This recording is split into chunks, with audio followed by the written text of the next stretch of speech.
Now that I've finished most of the Gundam shows written and directed by the original creator Yoshiyuki Tomino, I've noticed that the 1999 show Turn A Gundam sticks out in a few significant ways. The most important of which I want to focus on in this video. At the core of each Tomino Gundam series so far stood the idea of the Newtype. A sort of ascended human being evolved to a higher capacity for empathy and equipped with the ability to escape the pull of Earth's gravity and its war-fueling vortex of resentments and tragic antagonisms. A semi-magical Übermensch who appears at the cusp of the universal century, embodying the hopes and dreams of the human race heading into the future of space exploration. They are an extended metaphor for the desire to connect to others meaningfully, to feel their pain, and to grow past the things that divide us. A truly beautiful vision for the future of humanity. The sad thing about Newtypes is their impossibility. Both in the literal and in the metaphoric sense, they are doomed to fail. While it's best problematized in Gundam Unicorn, for which you can also see my other video on the topic, all of the original Tomino Gundams circled around the idea of how, despite the existence of Newtype, it seems to be impossible to connect, to really understand each other, to develop past war. The universal century has war after war after war. Child soldier Newtype after child soldier Newtype being thrown amidst, despite their desire for a peaceful solution of understanding. Even worse, Newtypes on all sides are turned into weapons, perverted, equated only with ace pilots and violence. An ideological tool and a genetically modified super soldier, not a vision for peace anymore. In the world of Gundam, Newtypes really can't bring peace. In my view, the Tomino Gundams are built to convey the sense of mourning. That even the utopian human evolutionary next step is bound to be caught up in existing ideologies and pulled down by Earth's gravity. Really a sobering thought. Is there really no way for humans to look forward to a future without war?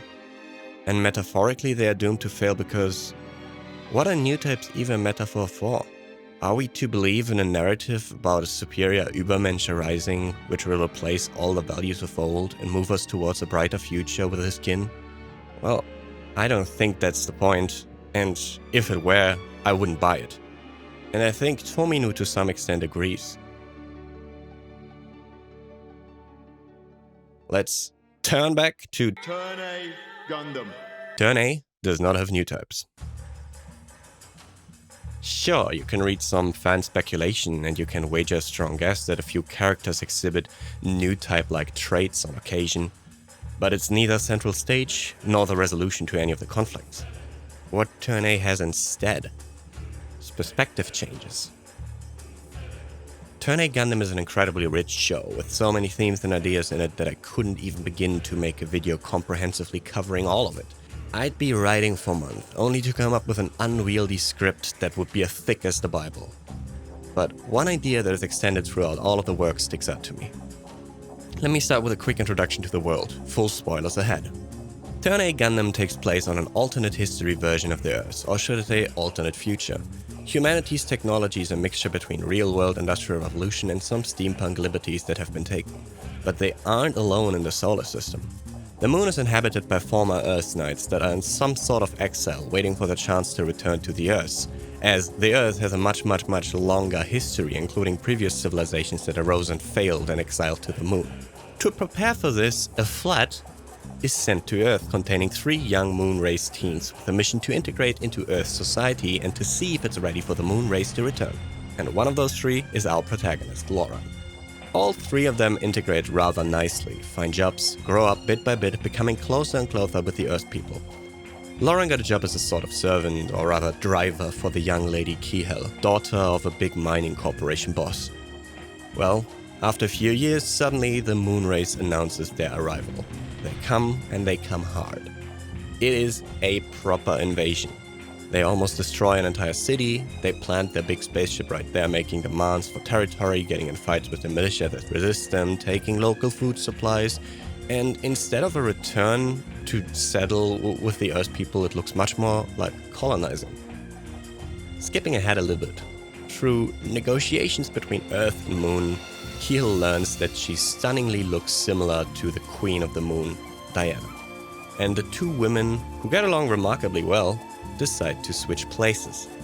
Just for play at first, but as circumstance prevents them from switching back, they have to live for a long time in the other's shoes during this conflict. And this is where the magic happens that makes Turn A so different. Perspective changes.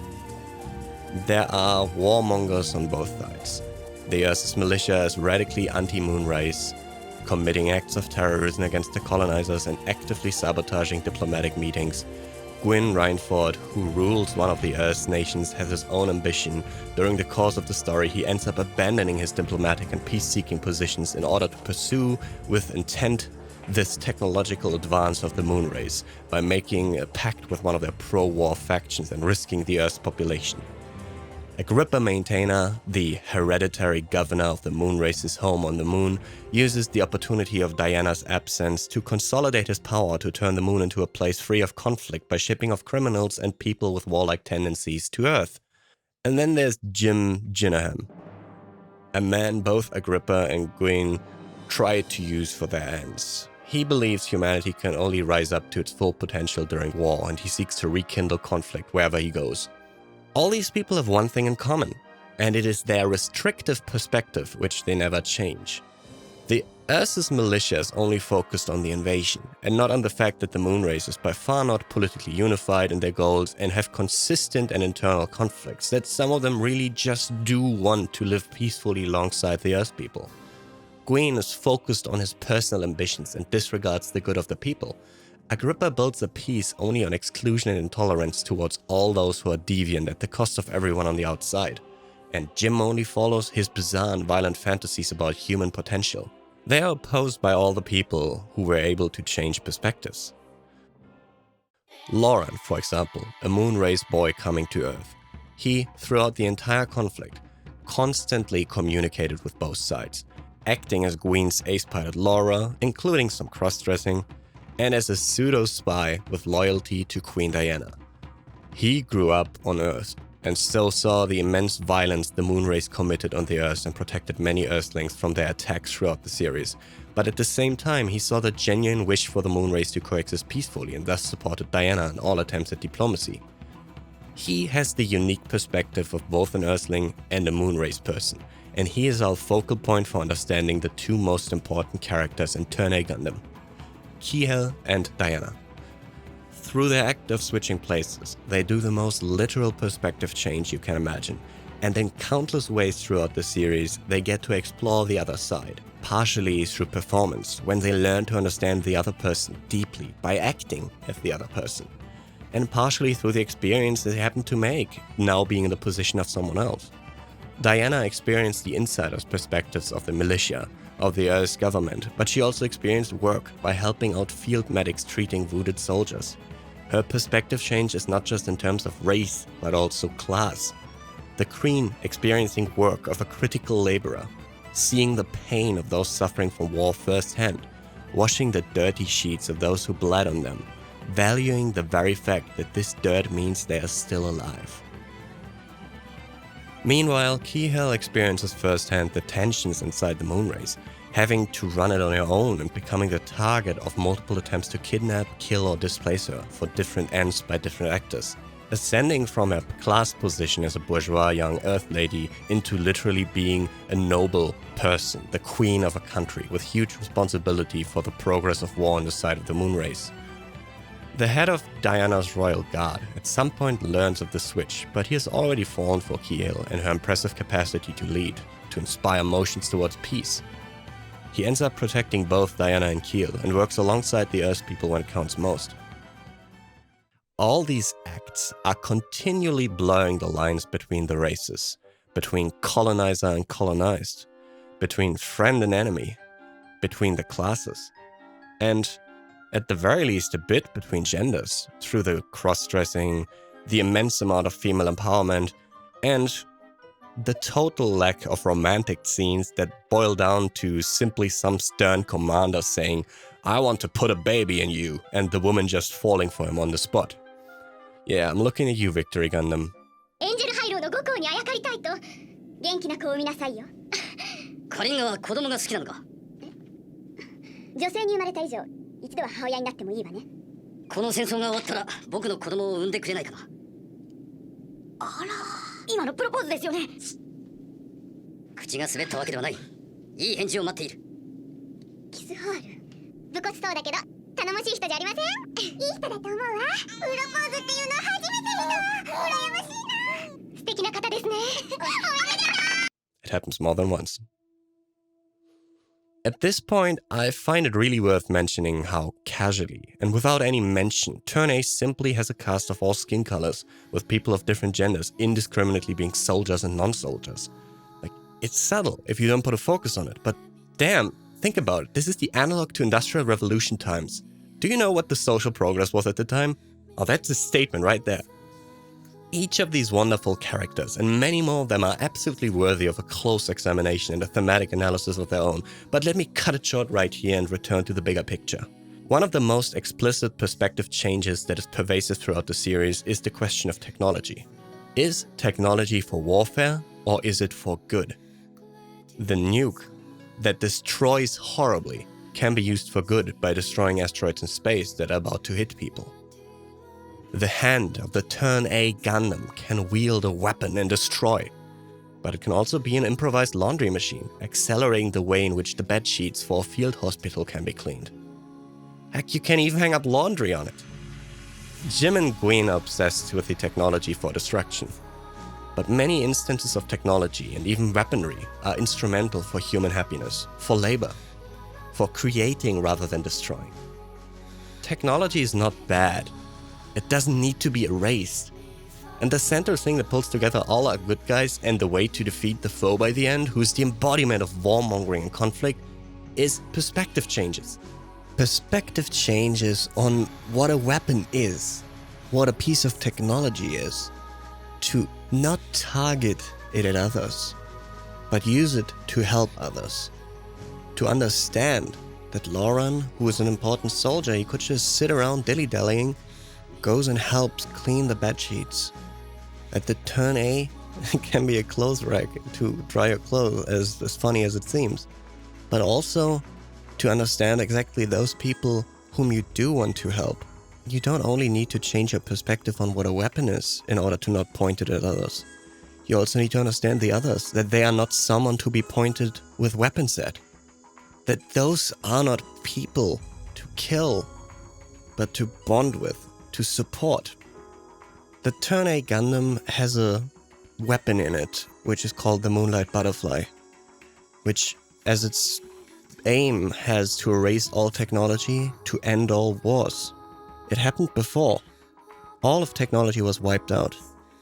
All of civilization was wiped out. And it can happen again.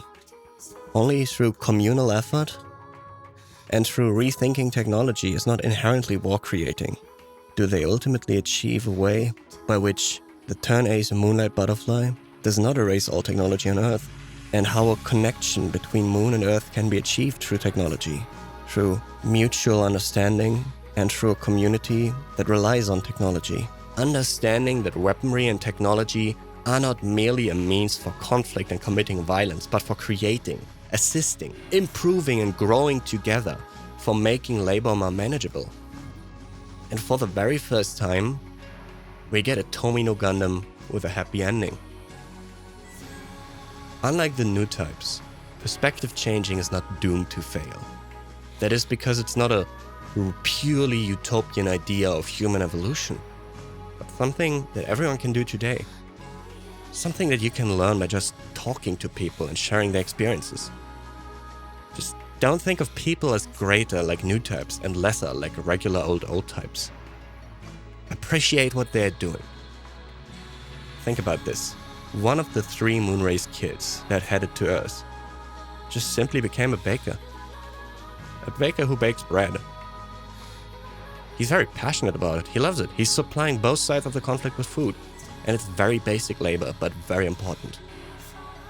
He was a crucial figure in this plan to repopulate the Earth with the Moonrace.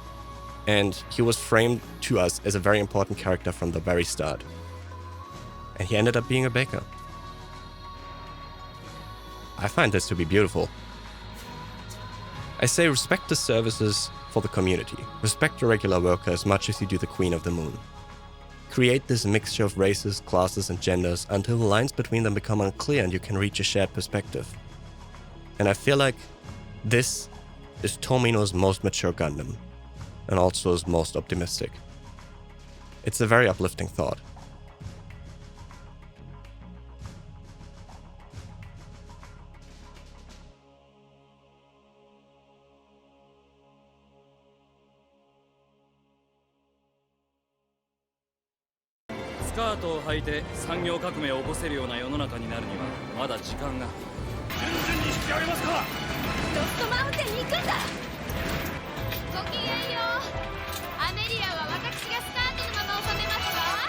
Yeah, you go, Queen.